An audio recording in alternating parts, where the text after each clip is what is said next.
Mic po.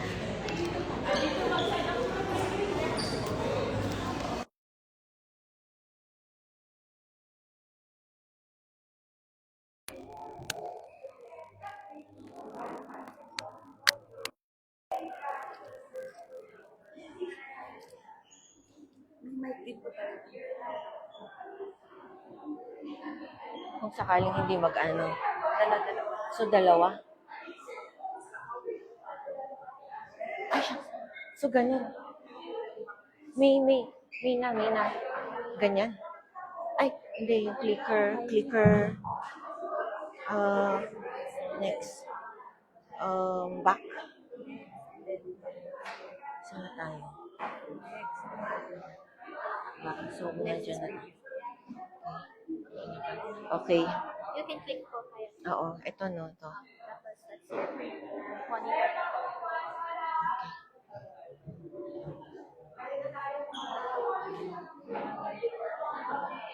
Ang hirap.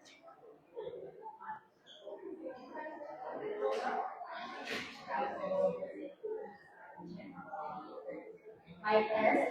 Yan, good afternoon po. Mag-register po muna tayo sa likod. Kumuha ng handout. Pagkatapos ay pumili ng gusto natin upuan at sa harap pa po ang mga empty slots. Ikaw na lang kayo. So, syempre, hintayin ko sila, no?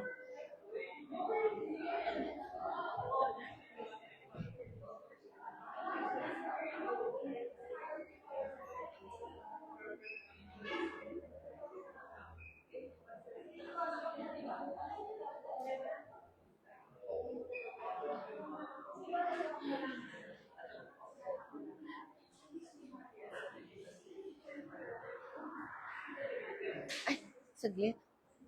Biglang may kasama nga.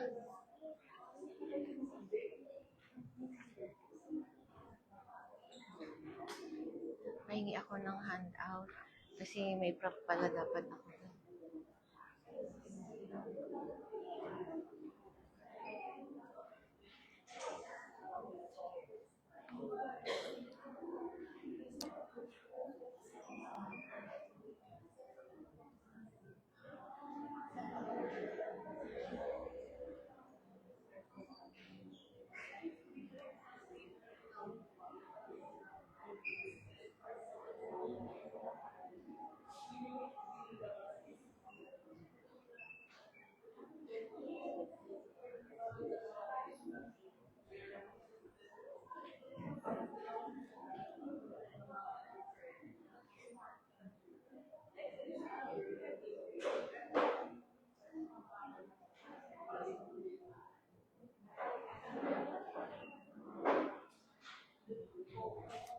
Ayun, good afternoon po. Okay, so most of our sisters are here and occupied po ako sa harap. Ayan. Ay, shucks. Okay, I would like to remind, nakapag-register po tayo lahat sa likod and then lahat po tayo should have our own printouts. So, yun po. Okay, so I am Sheila Marie Escanio.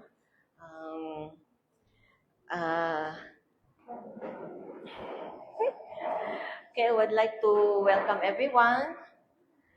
Thank you for your willingness to be nurtured by God's word after the stormy weather. So praise God for the good weather today. And we welcome you for joining us once again for the monthly Ilaw Fellowship, which was supposedly no every third Saturday of the month. But due to the weather, it was moved today. So Ilaw TGIS is every third Saturday of the month.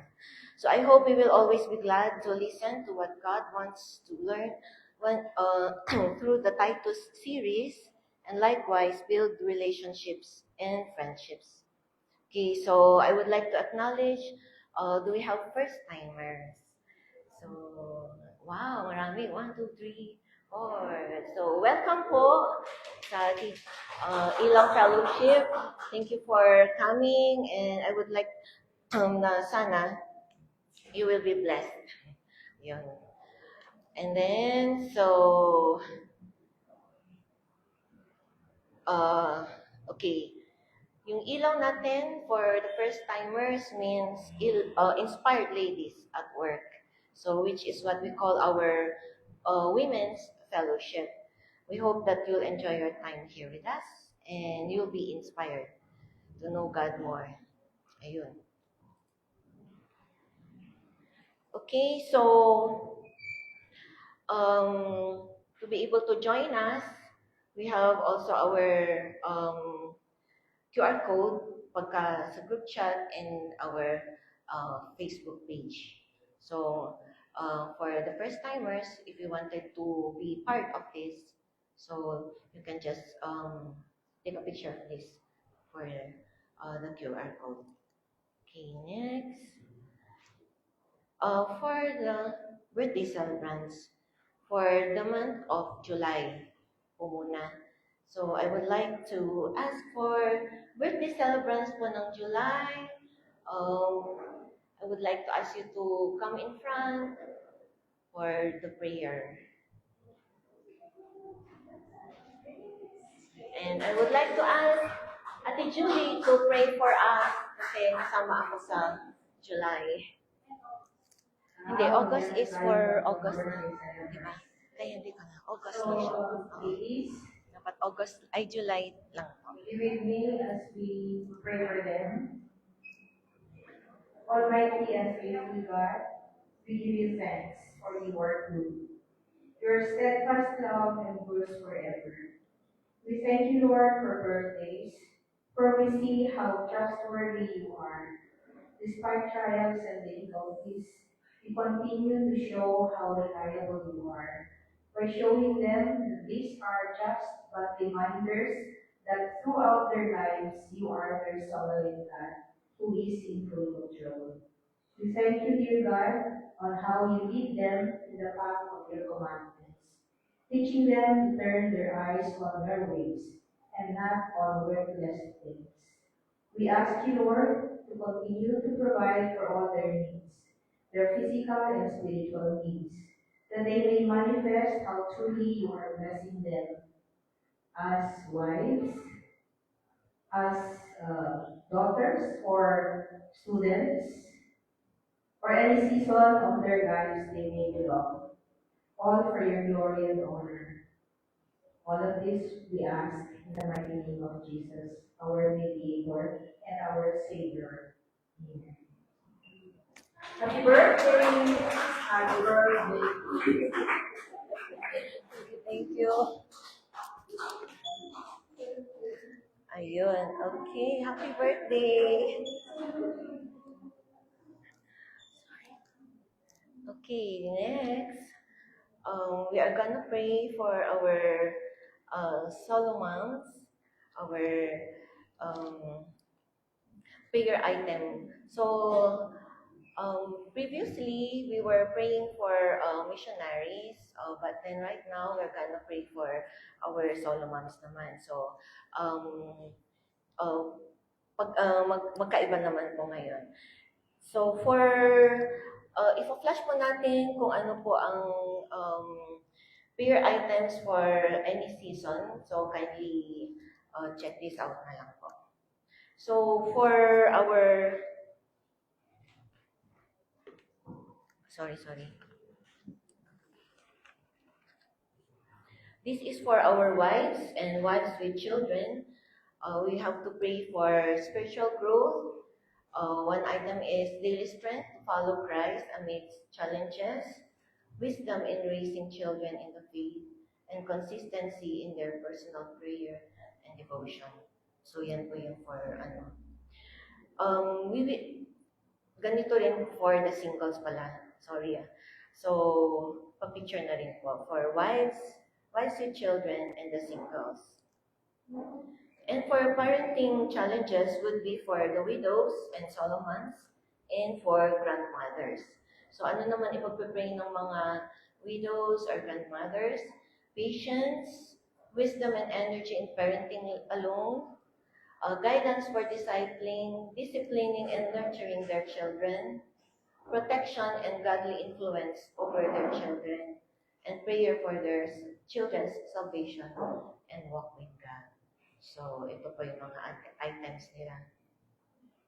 So, ayan. So, 2 items po, spiritual and their parenting challenges. So, let us pray po. Let us welcome. Thank you, Lord God, for your goodness and your mercy, O Lord. I pray, Father God, for the moms that you have given us, O Lord, the solo moms, O Father God. And we just continue to pray for their needs, O Father. I pray for, ask for your mercy and grace, O Lord God. Please pray for your items.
Lord, thank you for the opportunity to pray for our Solomons, O Lord.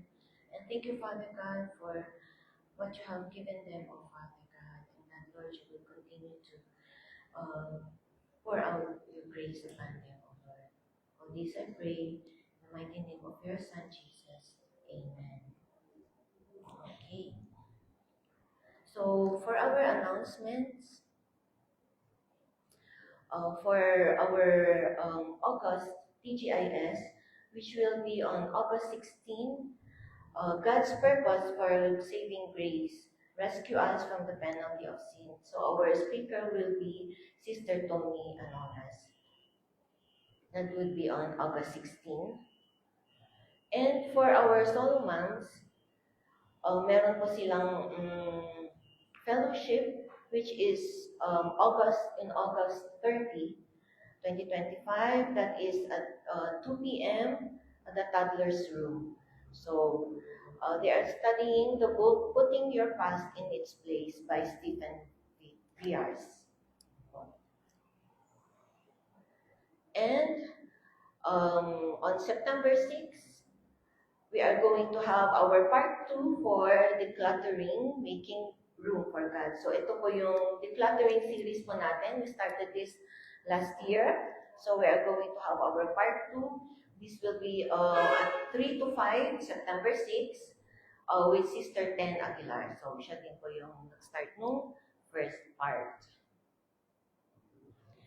And our registration is going to be through QR code. So pa-picture na rin po nito for decluttering workshop. So, please scan the QR code for our registration. So, dapat makapag-register po tayo before September 6. And we are also asking for your help, sabi ganun, or for our ilaw funds, to be mitigated. So our online ilaw boutique. So nandyan po sa picture, we are selling mugs, coffee, and then coffee drip, and then our umbrellas. So yun po, nandun po sa likod yung ating umbrellas. And yung ating mugs, and I think nandyan din po sa likod. Okay, so, and you can order through our QR code as well. So, pa-picture na rin po ito. Yan po. Yung ating QR code. Ayan. So,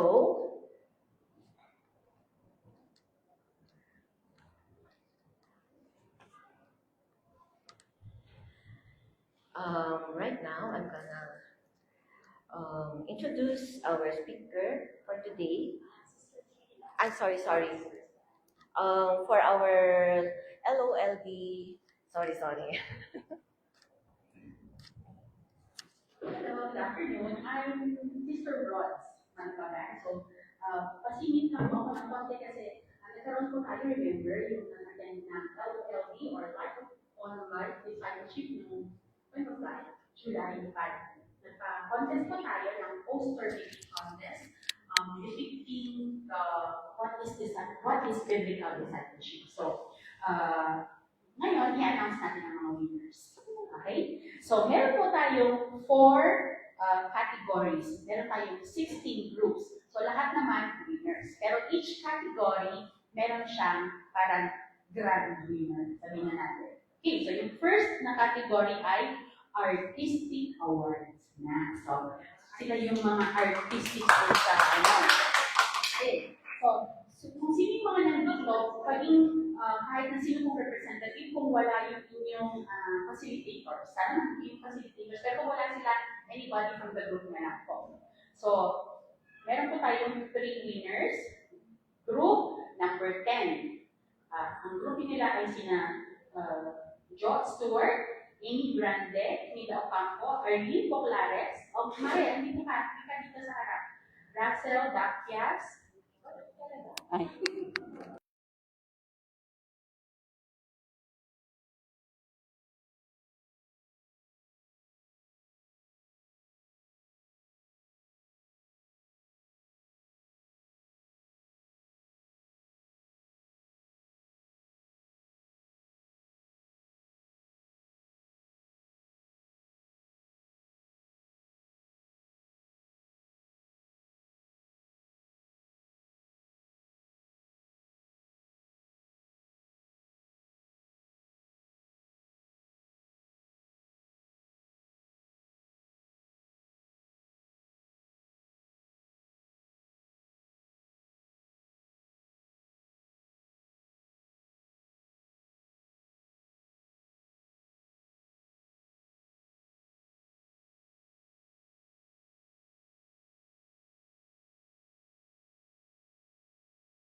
Ayan. Group 3.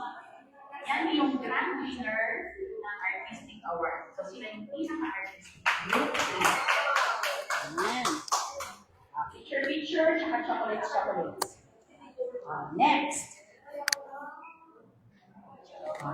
Ganda, no? Mga artistic talaga. Ayan. Picture. Ayan, sige. Ate, kahit saan mo, dito ate. Doon daw sa gilid din. Hindi tayo nakikita dito, Kasi nasa Facebook Live tayo, ate. Nasa Facebook Live tayo. Para we'll be famous. Yan. Yan. Yay! Okay, thank you po. Ngayon, ang ating next category is content or process. Yan, process awardees, group number 12. Matatandaan niyo pa ba yung mga group niyo? Hindi na siguro, Okay, sabihin natin, si Ana Bitget, Ira Canilang, Diana Esquadra, Cynthia De Guzman, Eric Calizadas, Ann Evangelista, sister. Ann Evangelista, tsaka Caris Moreno. Yan. So, meron kayong chocolates. Group number 12. Yan. Picture. Next group na winner ng content and process ay group 11. Ayan. So, ibibilisan po natin kasi para will not take much of the time of the speaker. Group 11 is Maidi Angeles, Georgie Tagata, Grace Macahito, Sister Naida, Sister Gina Gloria, Doris Garin, and Faith. Nakita kita, Faith, winner kayo ng Content Process Awardee. Ayan. Okay, next group naman ay number 14. Sino ang mga number 14? Lori De Velez, Wendy Salada, Bea Matbagan, ang anak. Content process daw. Lourdes Masi, Gigs Nemedes, and Chris Ordonio. Group 14, 1-4. Sige, punta na po kayo sa harap para mapicturean po tayo. Yes. Our sweet award.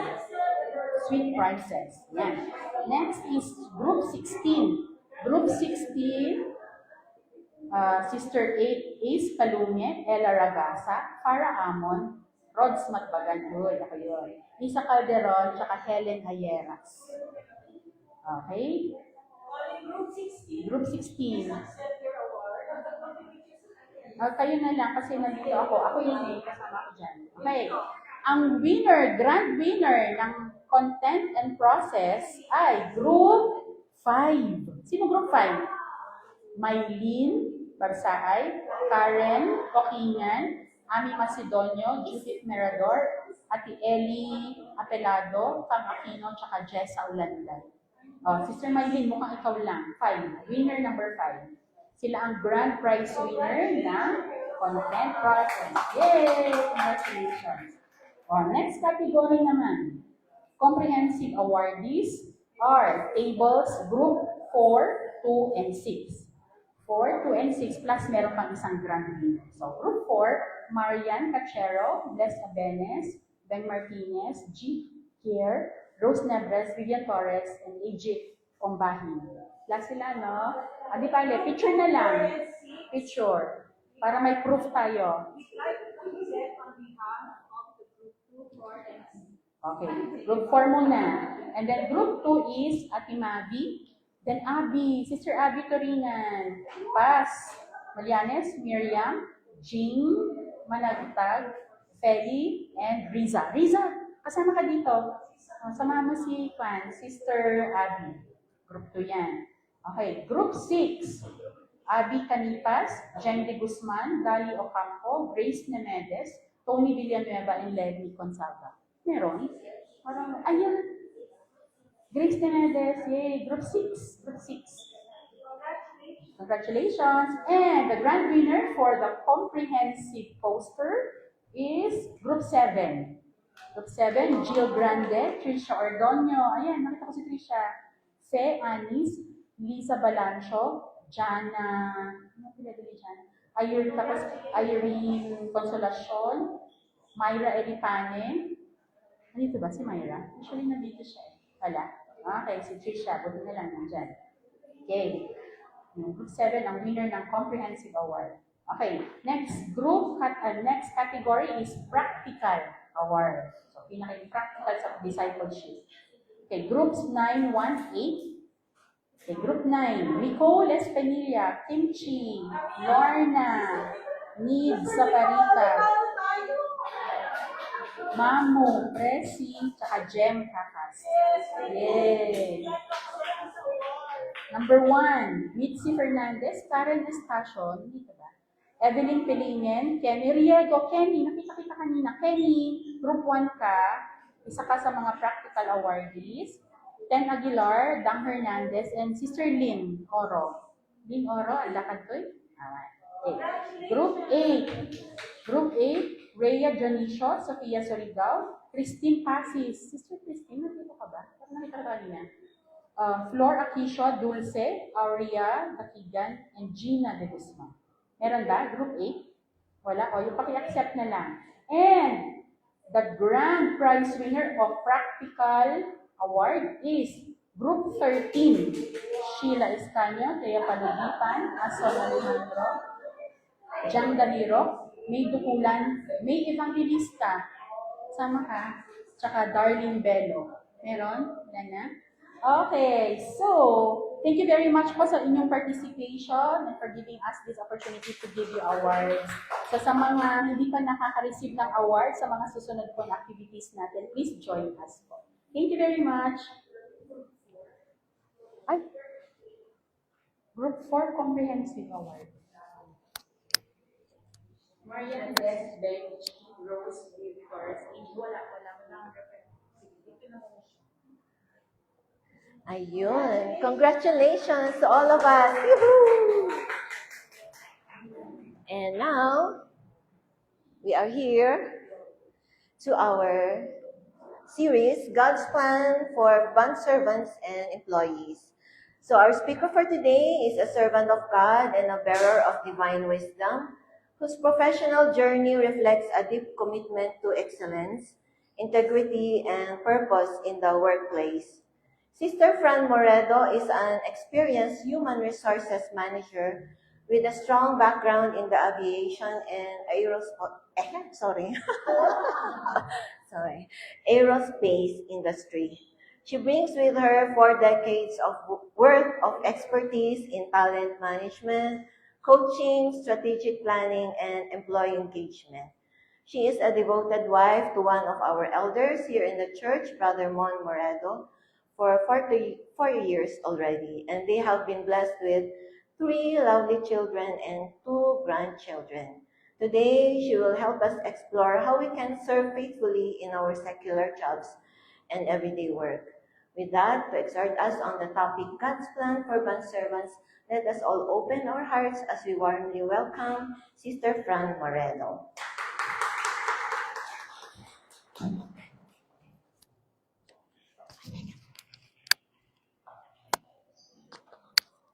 Okay na? Alright. Thank you very much. Nakakatakot naman yung introduction. Scary. I'm very humbled to see everybody here. Thank God for your presence. And I'm praying that indeed this particular session will be beneficial for all of us. I'm sure that I will also be able to learn from you. Okay. Shall we start? Yes, all right. I'd like to situate us first and get to know... Oh, you can't hear me with the mic? It's better with the mic? All right. Sige, makipag-contest tayo kay Joey. I'd like to situate us first and maybe establish the profile of our ladies who are in the room. I'm going to be asking you questions. And I will give you the instruction as to how you will answer the question. Is that clear? Okay. Please raise your hands if you consider yourself an employee.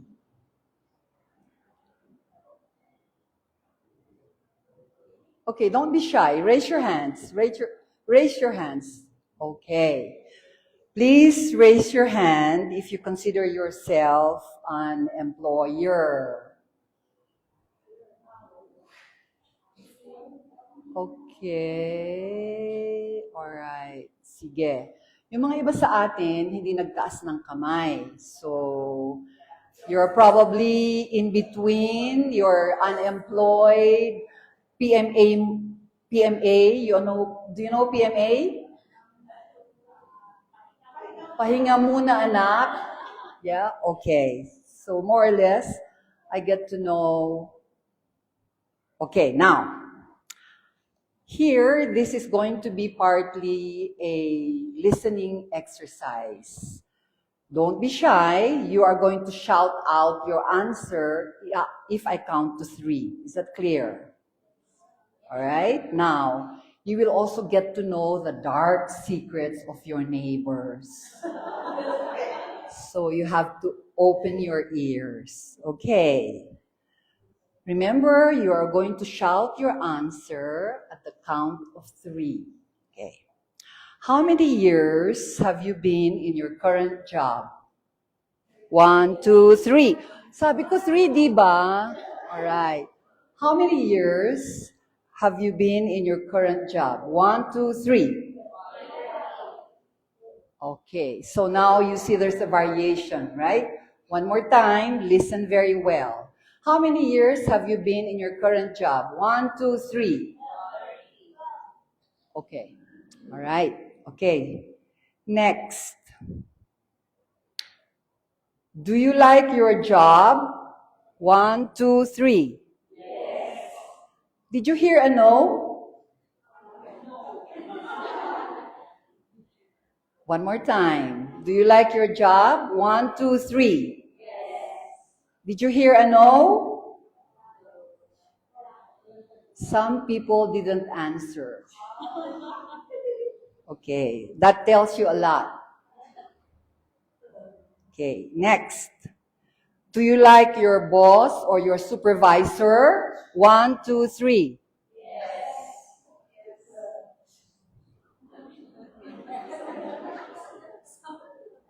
Next question. Are you happy in your work? 1, 2, 3. Bakit hindi sumasagot yung iba? Alright. They're jobless. Okay. Are you thinking of quitting your job? 1, 2, 3. Did you hear a yes? Yes. Alright. Do you plan to stay for the next 1 year in your current job? 1, 2, 3. Or wherever you are, do you plan to stay there for the next 1 year? 1, 2, 3. Okay. When you think of your supervisor or your boss, what word comes to mind? 1, 2, 3. Again, when you think of your boss or your supervisor, what word comes to mind? 1, 2, 3. Okay, bakit kaya tahimik yung iba? Alright. Anyway, more or less, I have a little knowledge of where we are going in terms of our verses for today. You all have your handouts so that nothing is going to be complicated here. The verses that were assigned to me by our core group is Titus 2, verses 9 to 10. And I've taken these verses from ESV. My references are also the MacArthur and the Ryrie Study Bibles. Thank you. And the exposition on Titus by the 3 authors that are in your handout. Okay.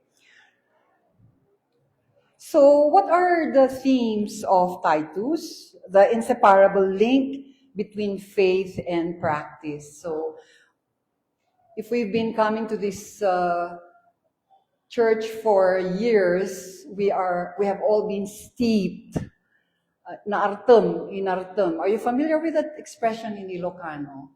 We've all been steeped in the preaching that indeed we cannot just talk about our faith and our knowledge of God, but we need to practice it. So this is the theme of Titus. It's the inseparable. So I will also warn you that as we go through this session this afternoon, I will inevitably bring back the pleasant memories of your English teacher. Pleasant? Let's see. Okay. So it says here, inseparable. So what does it mean when you say inseparable?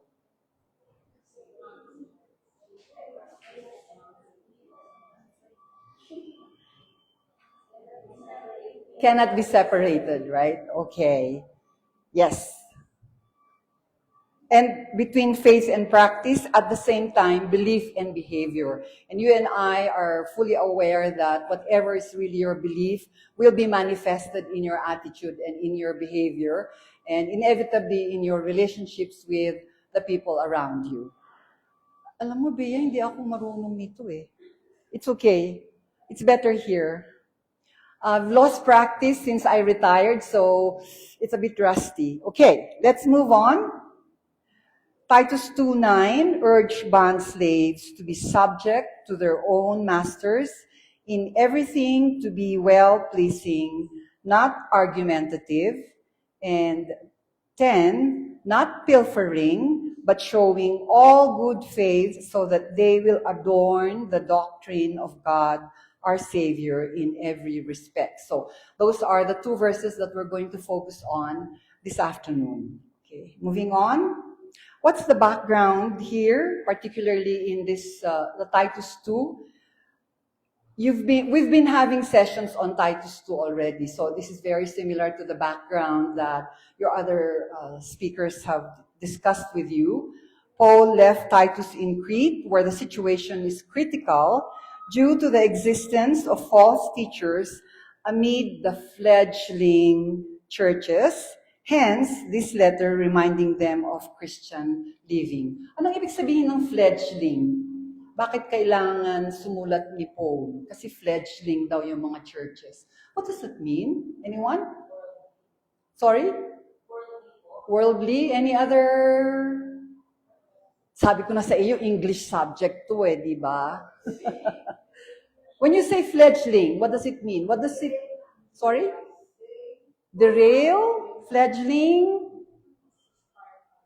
Nag-start pa lang. So, baguhan. So, when you're fledgling, you're not sure about your stance. You're not very focused on the direction you're going to take, fledgling. Kasi, kaya mahina, weak. When you say fledgling, the characteristic that comes to mind is a bit weak. Alright? So, Paul now is writing to Titus in Crete to encourage him and the church so that they will become stronger in their walk. Alright, so yan. So what is the advice of Paul in verse 9? Let's take a look first at how the advice was written. It is phrased in the blank mood. Ano yung mood? Alright, ano yung mga mood sa English natin noon? Do you want me to keep still so that you don't have to keep moving it? Okay. Hindi ako marunong mag-artista, so I normally walk around. Yeah? Okay, so tell me what is better for you. Okay. Sige. What is the mood in this particular verse? Imperative. Galing. May valedictorian tayo ng English. Alright. It's in the imperative mood. And therefore, if it is an imperative mood, what's the tone? What is the tone if it's imperative? Ano nga bang ibig sabihin ng imperative? Command. O, so pagka kinuman ka, anong ibig sabihin? Ano yung tone? Now na, di ba? Urge. Now, it's immediate, right? So when you talk about an imperative mood, it's almost a compulsion. It's a command. Therefore, you're going to do it, not tomorrow, but now, as much as possible. Therefore, it is producing a tone of urgency. Okay, urgency. All right. So ano yung sinabi ni Paul? What? Urge. Give me a synonym for urge.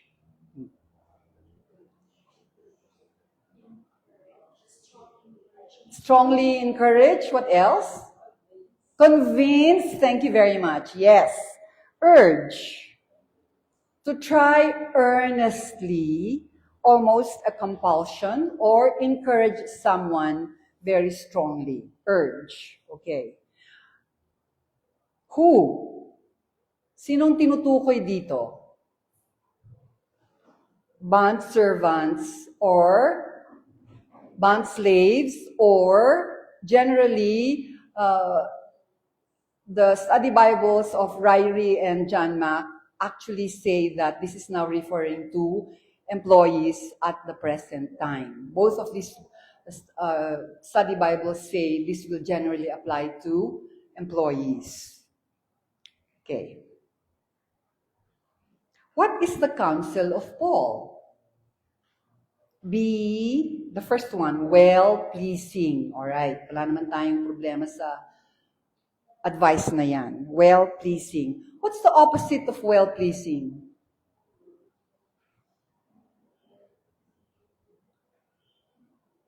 I like that person. That person is pleasant, well-pleasing. Ano yung opposite? Unpleasant. Okay. All right, I'll take that. Not argumentative. All right. What's the root word?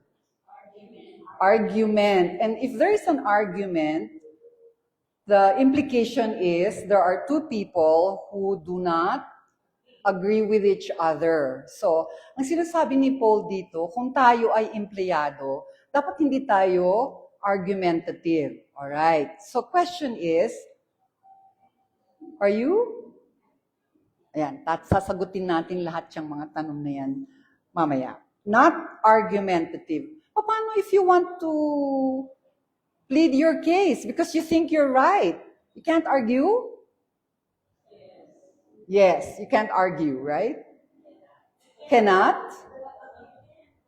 Titignan natin kasi there are several counsel naman siya. Alright, that's number 2. Okay. Not pilfering comes from the root word pilfer. Pilfer. Ano ibig sabihin ng pilfer? Stealing, yes. In my previous works, syempre, if you're in a particular department, you're very familiar with your equipment and the materials that you're using. And, well, I was not in that particular department, but in this particular occasion, this person brought out, the security guard saw several gallons of this particular liquid at the back of the car. So the security calls me and says, "Ma'am, kitaan nyo dito yung galon-galon." Okay, so I needed technical information as to the purpose of those liquids. So apparently it came out that, syempre, this employee knew that he can sell those gallons outside. So that's pilfering. You take the resources of your company for your own personal benefit. Okay, so another word for pilfering is embezzlement. Medyo parang mas mabigat yata yun. Because when you say embezzlement, you're talking about money, right? But the idea is the same, all right? So the counsel of Paul is we should be well-pleasing, not argumentative, not pilfering. Okay. Next one is showing all good faith. And the translation of number 4 is loyalty. In many companies, there are loyalty awards. So if you are awarded for loyalty, the implication is that this particular company you're working with values your loyalty. So is that still valued nowadays? May loyalty award ba kayo? Kung wala, mag-recommend kayo sa HR manager nyo. Because it helps. It is a good incentive. It is a welcomed incentive for employees and say, okay pala ang aking trabaho. They value my presence here and I think I'm going to stay for a while. So it's a very good incentive. Who has loyalty awards in your... Very good. Okay. So, bakit? Why should we do all this according to Paul? He also explains why we should behave this way. All right. To adorn the doctrine of God in every respect. Okay, adorn, is that a word that we normally encounter? What does adorn mean?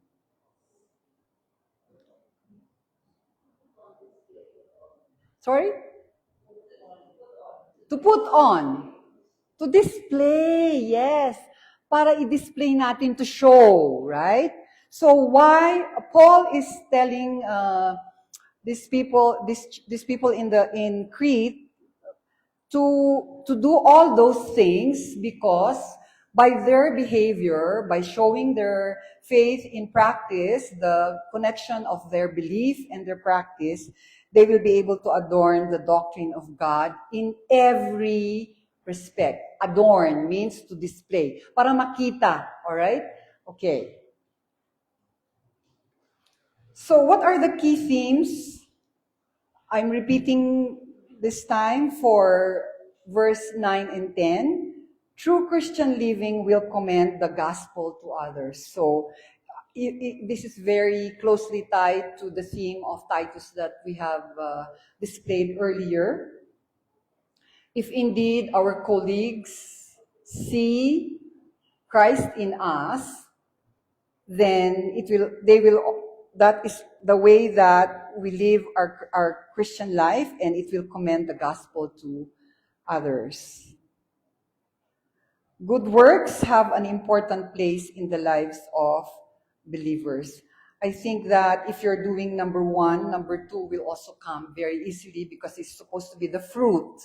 So kung may prutas ka, walang problema din ang good works. But of course, you and I know that good works will not save us, right? But it is going to be a natural fruit if we are indeed living the true Christian life. Good works have an important place in the lives of believers. Our faith, our true faith in God will actually be a very strong incentive for us to do the good works. Okay. So, let's make our lives a little bit more exciting. Tignan natin yung mga cross-references, alright? So, anong una, yung cross-reference ng verse 9 is in 1 Peter 2, verse 18. Alright. Can somebody read this, please?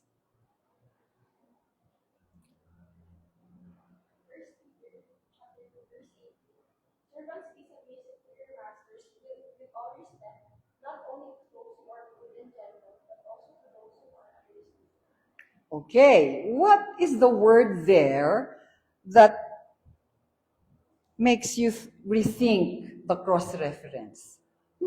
Talaga? Sige nga, meron ba? Abi, unreasonable, di ba? So, 1 Peter 2:18 says, maski na unreasonable, di ba? Right. What do you mean when you say unreasonable? Can't reason, yes. Ano ang Tagalog ng unreasonable? Aber? O Ilocano, kung hindi mahirap ang Tagalog. What's unreasonable in Tagalog? Wala ba tayong mga Tagalog dito sa room? Huh? Yes. Okay, hindi mapakiusapan. Yes, unreasonable. Ano pa? Walang saysay, unreasonable. So you're talking about a person who is unreasonable, right? Makitid ang isip, right? Maybe masyadong myopic ang pagtingin sa situation, unreasonable. Parang hindi practical, hindi pwedeng mapakiusapan, hindi pwedeng kausapin. Kasi sarado na yung kanyang isip. Kaya sabi nga niya, makitid, unreasonable. And some people are unreasonable. You agree? Yes. In my work experience, I've met a lot of unreasonable people. How do you deal with them? But sabi ni 1 Peter, oy, mga kapatid, maski daw, hindi lang doon sa mga good and gentle, ha? Sabi niya also to those who are unreasonable. Boy, can you and I do that? No. So, hey, how do we follow this? Unreasonable. Can you reason with somebody who is unreasonable? So, ano ito? Blanket command ba talaga na maski unreasonable? You're supposed to be submissive with all respect? Yes or no? Yes. I had to review this part, and then I reviewed si John Mack, and in the introduction for Titus, there's a section there that is called interpretive challenges. And some verses are really more complicated. However, John Mack says, for this particular Titus 2, 9, and 10, we should take it at its face value. So the answer to the question is yes. Because there are no interpretive challenges to these particular verses, they are to be taken at its face value. Now, having said that, if indeed we are in Christ and we are adorning the gospel, it should make it easier, right? Because it is supposed to be taken at its face value. Will it be a challenge? Yes, of course. Yeah, we are in the flesh. And I'm telling you, when I think back to my experiences at work, I want to crawl under the table or ask God to, it's a daily struggle. That's why we need to keep praying, right? And we need to keep reviewing. And I think that's why Ilaw does this to the ladies, because we have to keep encouraging ourselves and keep reminding ourselves about the truth that indeed, if we want to live like Christ, it's not easy. Okay. But anyway, that's what I meant by making our lives a little bit more exciting, because in this cross reference in 1 Peter, they added the word, even those who are unreasonable. And it's a reality.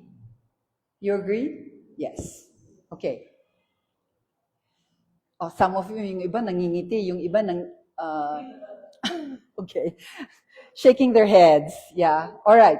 Another one. Can we ask somebody else to read this? Anyone? Yes.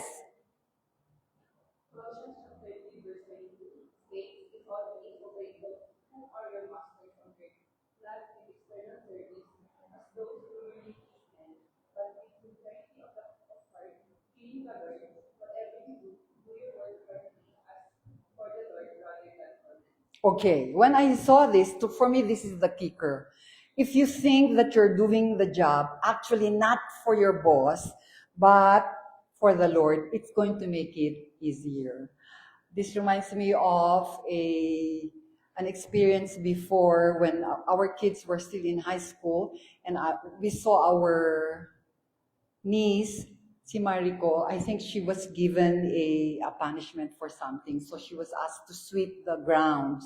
Tamang-tamang, we visited the school, and then we saw her sweeping the grounds because it was a disciplinary thing. Said, wow, cool, you're sweeping the grounds. Be, I'm doing it for the Lord.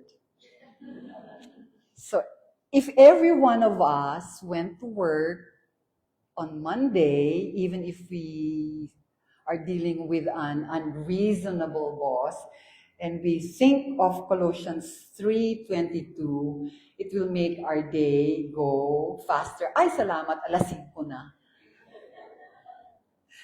All right, so those are the two cross-references for for Titus 2 verse 9.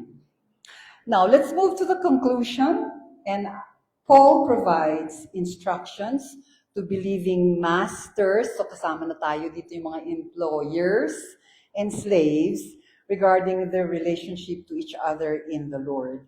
And I have taken this conclusion from the Titus exposition. All right. They're saying the supreme purpose of a virtuous life is to make attractive the teaching that God saves sinners. Paul put into action a strategy for servant evangelism.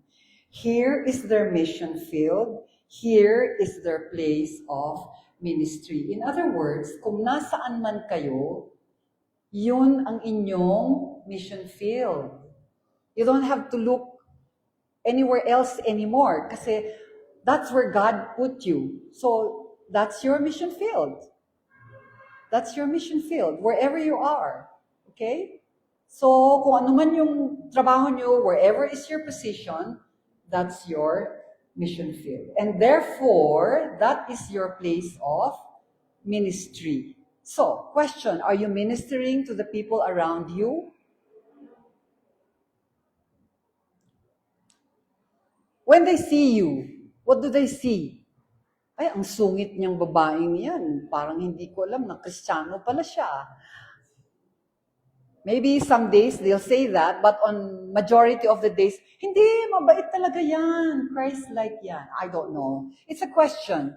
It's a question that you and I will grapple with every day as we go about our day, every minute. If we're a student, if we're a mom at home, serving our kids and our families, or if we're working with other people that are unreasonable. The question is, what do they see? What do they see? So, in summary, be productive.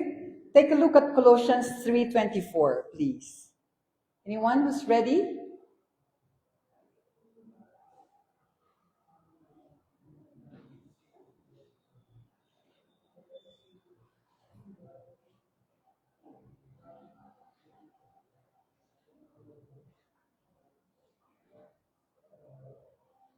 Yes, go ahead. Abby. Knowing that from the Lord you will receive the reward of the inheritance. It is the Lord Christ who is it.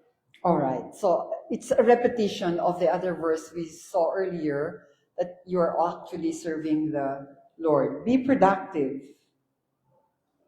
Somebody take a look at Ephesians 6:6-7.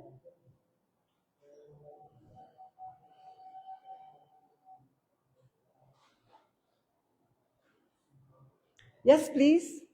Sir Corky. Not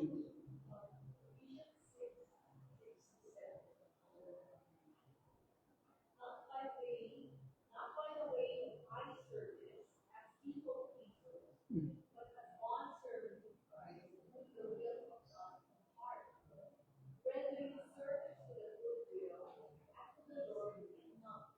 All right. So very similar theme there with Colossians 3:24. Okay. Polite in speech. Polite. Give me a synonym for polite. Respectful. Diba? Anong Tagalog ng respectful? Magalang. Right. Magalang. Okay. The truth is, for number 3, ang dami nating ibang verses. I just picked a couple here.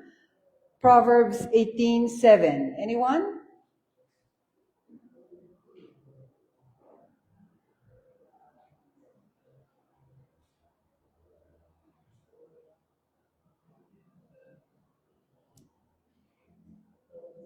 Yes, please. Go.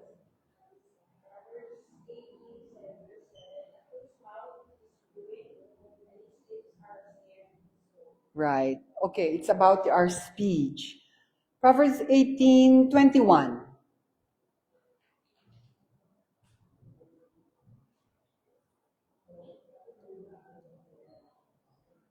Yes. Proverbs 18:21, death and life are in the power of the tongue. Yes. Those who love it will live. Yes. Death and life are in the power of the tongue. You believe that? Yes. Your speech can kill or give life to someone else. So it helps to be polite. Proverbs 26, verses 20-21. Yes, Gemma. Without a word, without good fire goes out, without a trusted oil nice down. A struggle with apples, and a swift fire. So is a quarrelsome person, for him is strife. Right, yes, it talks about how we can start gossip or out of the fullness of your heart, the mouth will speak, right? So if your heart is filled with inis for this particular person, lalabas at lalabas yan. So again, we will all have to check our hearts talaga. The heart can be deceitful. So marami po tayong ibang verses that refer to number 3. Number 4, principled in your service. So I place the adjective there, trustworthy, which is very similar to principled. And number 5, public in your sincerity. Bakit siya public? Why do you think? I got this summary from the exposition on Titus. Bakit public daw? As opposed to private, right? Sige, bakit public? Sorry? Alright, yes, it has to be displayed. Kaya siya public in your sincerity, and this can refer to your loyalty and integrity. Okay. 6, praiseworthy of your Savior make beautiful and attractive the teaching of God. So again, it's the same as adorning the gospel. So that's a summary of Titus 2 verses 9 to 10 based on the exposition on Titus. So I'm going to end with Spurgeon. We all know this very famous guy. The life of a Christian, even if he is a servant, is to be an ornament of Christianity.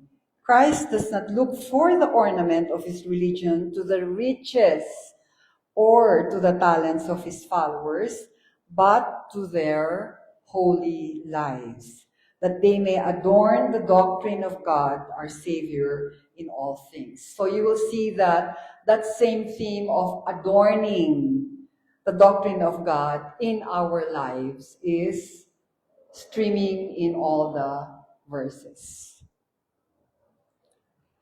So that ends our very brief reflection on verses 9 and 10. The next questions, according to our core leaders, will be answered by groups. I'm not sure. So who should I call now? Sheila. Okay, so we will now go to the reflection questions.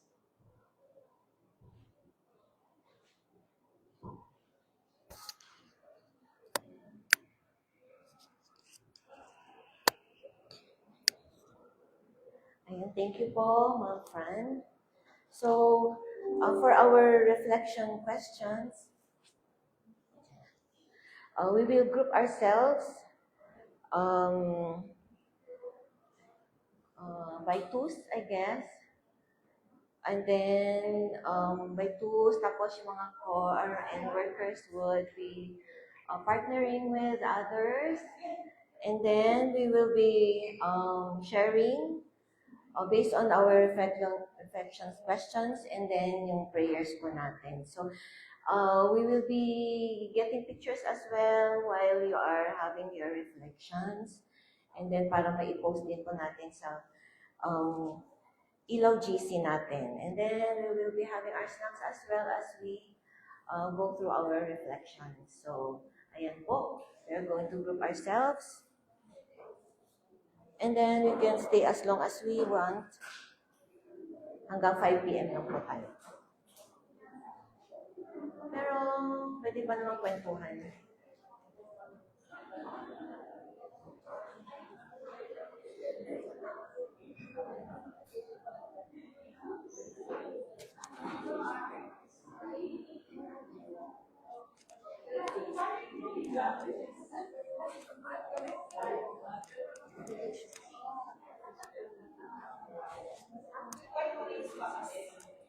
Pwede naman.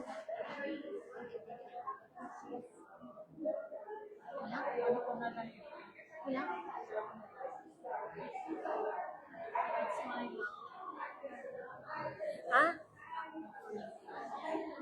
Hindi, walang resibo. Ano eh? Okay. Ay, pero, kasi kulang. Kulang. Ano? Walang resibo. As in?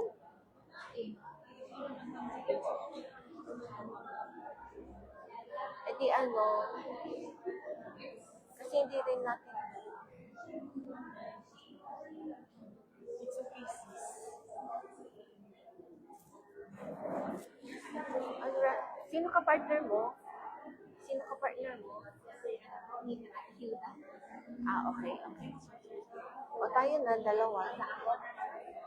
Tayong dalawa. Hala, sino partner ni Hills na yun? Kami po. Kami ang mag-partner. Ay, kayo. O di tayong dalawa. Tayo. Sis, meron ka. Thank you po. Thank you po. As in, talagang walang ano. So, ang pwedeng mag-reach yung vice principals most of the biggest challenges sis, ikaw, ang na mag-a-answer nito because you are employed.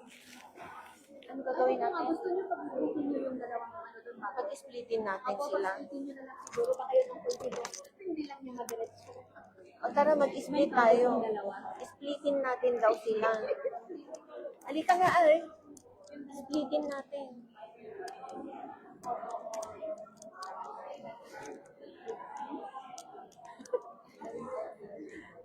Okay lang ba? Para ano? Oo, separate yung tapos lang. Para ano? Para hindi lang kayong naging split. Ito tayo na lang tayo.